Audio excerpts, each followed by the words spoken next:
नमस्ते साथीहरु, स्वागत छ हाम्रो च्यानलमा। सुनको मूल्य दिनदिनै आकाश हुने गरी बढिरहेको छ, हैन त? तपाईलाई कहिले लागेको छ यो सुनको मूल्य किन यति धेरै बढिरहेको छ?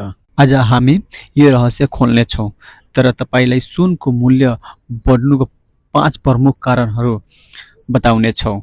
त्यसैले यो भिडियो अन्तसम्म हेर्नु नबिर्सनु होला र यस च्यानललाई सब्स्क्राइब गरिदिनु होला।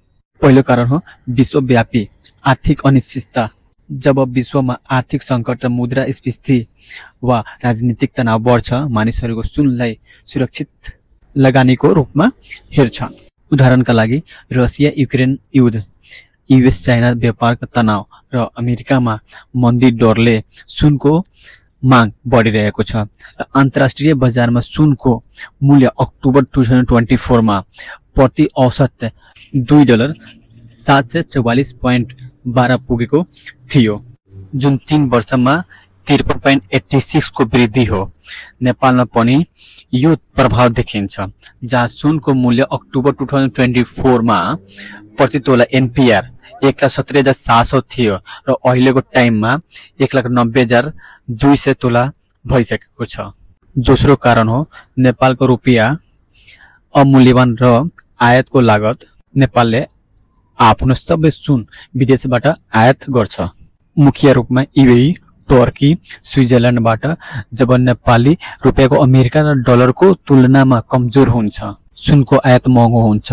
साथै यो वर्ष नेपाल सरकारले सुनमा भन्सारको शुल्क 15% बाट 20% पुर्याएको छ, जसले सुनको मूल्य अझ बढाएको छ। तेस्रो कारण हो केन्द्रीय ब्याङ्कहरूले सुनको खरिद र विश्वव्यापी माग।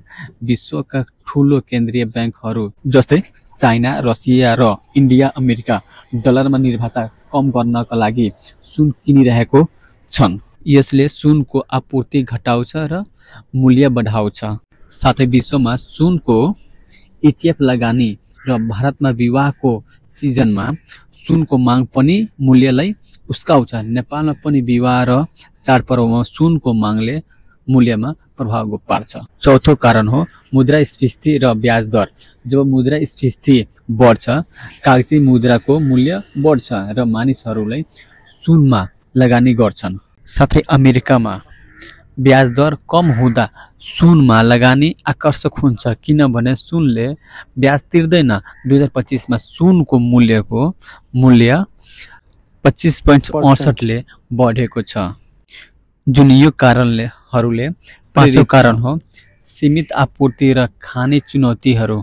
विश्वमा सुनको खानीबाट वार्षिक 2 र 3 मात्र नयाँ सुनको थपिन्छ र खानीमा वातावरणीय नियम र लागतका समस्याहरू छन्।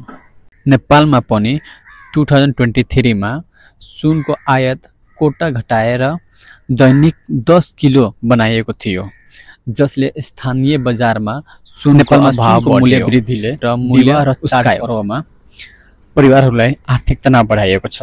साथै सुनको आयातले नेपालमा व्यापार घाटा पनि बढाएको छ। विशेषज्ञहरू भन्छन् यदि विश्वमा अनिश्चितता कायम रह्यो भने सुनको मूल्य 2025 को अन्तसम्म प्रति औसत $3700 पुग्न सक्छ। तर विश्वमा आज हामीले सुनको स्थिर मूल्य वृद्धि बढ्नुको पनि सक्छ। विश्वव्यापी र अनिश्चितता, नेपाली रुपियाँको अमूल्यवान, केन्द्रीय ब्याङ्कहरूको खरिद र मुद्रास्फीति र समिति आपूर्ति बारे चर्चा गर्यो र सुनको मूल्य बारे अपडेट रहन हाम्रो च्यानललाई सब्स्क्राइब गर्नु होला र च्यानललाई लाइक शेयर गरिदिनु होला। यो भिडियोलाई आफ्नो साथीहरूसँग शेयर गरिदिनु होला। तपाईको विचारमा कमेन्टमा लेख्नु नबिर्सनु होला। Please, thank you.